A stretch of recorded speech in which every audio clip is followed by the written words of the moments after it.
मेरे भाई की शादी को अभी ज्यादा समय नहीं हुआ था। भाभी की नई नई जिंदगी शुरू ही हुई थी कि भाई ने अचानक विदेश जाने का फैसला कर लिया।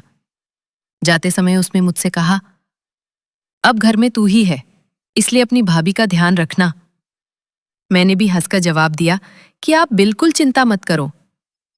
उस समय मेरी उम्र 24 साल थी और मैं ज्यादातर घर पर ही रहता था। भाभी का नाम पूनम था। वो शांत स्वभाव की थी और अक्सर उदास दिखाई देती थी। कई बार मैंने उसे अकेले में रोते हुए भी देखा था। शायद भाई की कमी उसे अंदर ही अंदर परेशान करती थी। शादी के सिर्फ एक हफ्ते बाद ही भाई विदेश चला गया था, इसलिए उसके लिए ये सब आसान नहीं था। घर की सारी जिम्मेदारियां अब उसी पर थीं और मैं भी जितना हो सके उसकी मदद करता था। वो कभी मुझसे किसी चीज के लिए मना नहीं करती थी। अगर मुझे पैसों की जरूरत पड़ती तो बिना सवाल किए दे देती। धीरे धीरे हमारे बीच अपनापन बढ़ता जा रहा था। एक रात करीब 12 बजे भाभी ने मुझे आवाज देकर अपने कमरे में बुलाया। मैं थोड़ा हैरान हुआ कि इतनी रात को क्या काम हो सकता है। जब कमरे में गया तो देखा कि वो बिस्तर पर लेटी हुई थी। मुझे देखकर बोली, समीर, मेरे सिर में बहुत दर्द हो रहा है, क्या तुम थोड़ी मसाज कर दोगे? मैं असहज हो गया।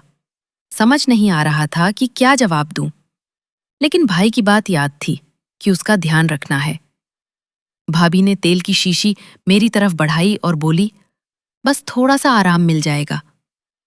मैं धीरे धीरे उसके सिर में तेल लगाकर मसाज करने लगा। कमरे में खामोशी थी और सिर्फ उसकी धीमी आवाजें सुनाई दे रही थीं। मुझे अजीब सा महसूस हो रहा था। पहली बार किसी औरत के इतने करीब बैठा था। मैं नजरें झुकाए चुपचाप अपना काम करता रहा। कुछ देर बाद शायद उसे राहत मिल गई थी। उसकी सांसें शांत हो गईं और मैं धीरे से वहां से उठकर अपने कमरे में आ गया। मगर उस रात के बाद मेरे मन में अजीब बेचैनी रहने लगी। बार बार उसका चेहरा आंखों के सामने आ जाता। अगली सुबह वो हमेशा की तरह दुपट्टा ओढ़े रसोई में काम कर रही थी। मुझे देखकर मुस्कुराई और बोली, कल तुम्हारी वजह से मेरा सिरदर्द ठीक हो गया। मैं बस हल्का सा मुस्कुरा दिया और बात बदलने लगा। दोपहर में जब मैं घर लौटा तो देखा कि वो कपड़े धो रही थी।